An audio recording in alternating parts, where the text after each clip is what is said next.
Hello, Mike. Thank you for your time. Jake Guentzel, he has yet to find the back of the net, but he leads your team in shots with 19. I know you guys probably look more at scoring chances, but is there satisfaction in Jake getting his opportunities, getting his looks, or is at this time of year do the results maybe mean a little bit more than maybe in the regular season?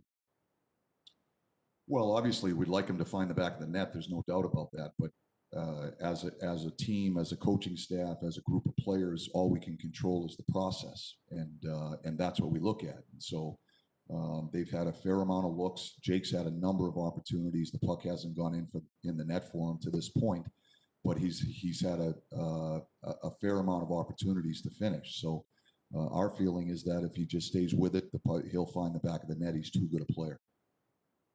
Dave? Thank you for speaking with us, Mike.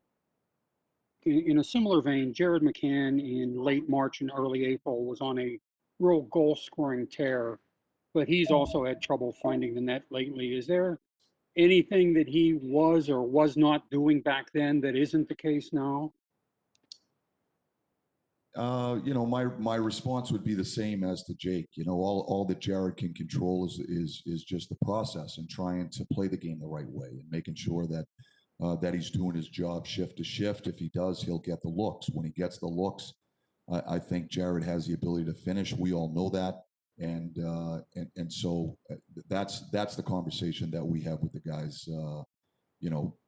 On a daily basis. We're trying to show them the opportunities when they are getting the looks. We're trying to explain to them the reasons why, and we got to continue to build on the positives, and we got to learn from the areas where we think we can improve and get better. Mike DeFabo? Mike, there's been a fair amount of traffic in front of Tristan and even some contact on some of the goals. How do you feel like Tristan's handling what's going on in front of him, and is there anything different or that you'd like him to do in those situations? No, I think Tristan's done a great job for us. There's traffic at the net fronts at both ends of the rink. There's traffic. I just think it's the nature of the game at this time of year. It's one way to manufacture offense is you got to go to the net. You got to impede the goalie's sight lines. You got to try to make his mobility difficult.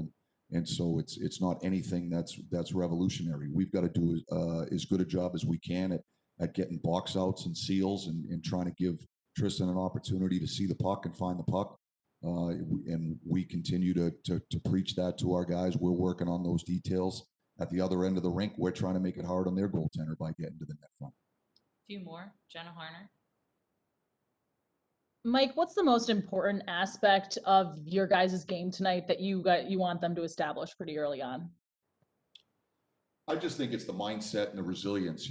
There's going to be ebbs and flows in a 7-game series. This is something we discussed before the series started. We're going to win a game, and there's going to be all kinds of praise. We're going to lose a game, and there's going to be all kinds of doubters. And for us, we're just going to focus on the task at hand. We're going to try to ignore the noise. We're going to learn from every experience we go through. And just the resilience of the mindset and making sure that we put the best game on the ice that gives us the best chance to win. And that's how we look at it. That's the discussion we had with our players. We've played a lot of good hockey here throughout the course of this series. We're playing against a tough opponent. We knew that going in. We knew it was going to be a hard series, and here we are in the middle of it. So we're going to that for me is the most important thing, is just the mindset and making sure that we're excited about the opportunity that's in front of us. Jeff Hathorn? Mike, does that mindset go along with improving the forecheck? Is that something that has to come with the mindset as well? And how do you keep that flowing throughout the course of a game? Well, it's just controlling momentum. It's, keeping the game simple. It's making good decisions between the blue lines. I think the forecheck is an important part of our identity. That's when our team's at its best. And when we're playing on our toes and we're anticipating and we're making good decisions with the puck between the blue lines, I think that's when our team's at its best. So it boils down to a mindset, but it's also about decision-making and execution. Seth? Mike, is there any kind of status or update on Casey DeSmith? Has he been able to resume skating as of yet? I'm not sure if he skated this morning. I haven't visited with my medical staff on that to this point, so I can't give you a definitive answer. Last question, Mike DeFabo. Mike, in terms of their penalty kill, are there specific things that the Islanders do that are unique challenges, and how would you evaluate the execution of the power play?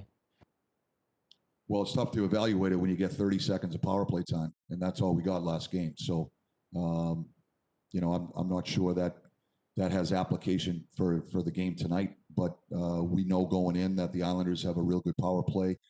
They're very aggressive. They're aggressive all over the rink. They're going to be aggressive down ice. They're going to put pressure on us. We're going to have to be able to support the puck and make sure that that we have people in the right places to support the puck so that we can beat the pressure.